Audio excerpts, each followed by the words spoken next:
तो भाइयों आज हम बताने वाले हैं यूट्यूब पर 100 मिलियन व्यूज कौन सा मूवी पर गया और मैं बताने वाला हूँ टॉप 4 मूवीज के बारे में जो कि यूट्यूब पर व्यूज 100 मिलियन क्रॉस कर गया है। और नंबर 4 पर आते हैं पवन सिंह, जो कि इनका खून पसीना मूवी है। और इस मूवीज पर व्यू पता है कितना गया है? इस मूवीज पर व्यू 100 मिलियन से एबवली इस मूवी पर व्यू चल गया। और ये दिनेश लाल यादव के साथ मूवी और पवन सिंह बनाया, और पवन सिंह का मूवी एक भी 100 मिलियन यूट्यूब पर क्रॉस नहीं किया है। हजरात हजरात हजरात सलाम बाजार।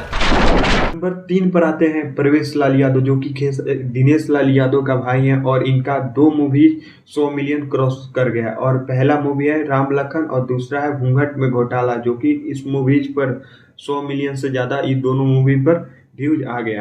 तो देवी और सजनों, इंतजार की घड़ी खत्म होती है और नंबर 2 पर आते हैं ट्रेंडिंग स्टार खेसारी लाल यादव, जो कि इनका 4 मूवीज है जो कि 100 मिलियन क्रॉस कर गया है।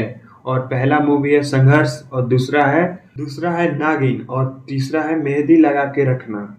और चौथा है पता है कौन?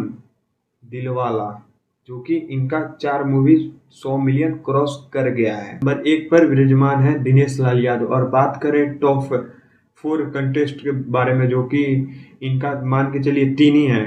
और 3 हैं जो कि खेसारी लाल यादव, प्रवेश लाल यादव और पवन सिंह, जो कि 100 मिलियन क्रॉस किए हुए हैं। और ऐसे इंटरेस्टिंग वीडियो के लिए लाइक करिए, कमेंट करिए एंड सब्सक्राइब करिए।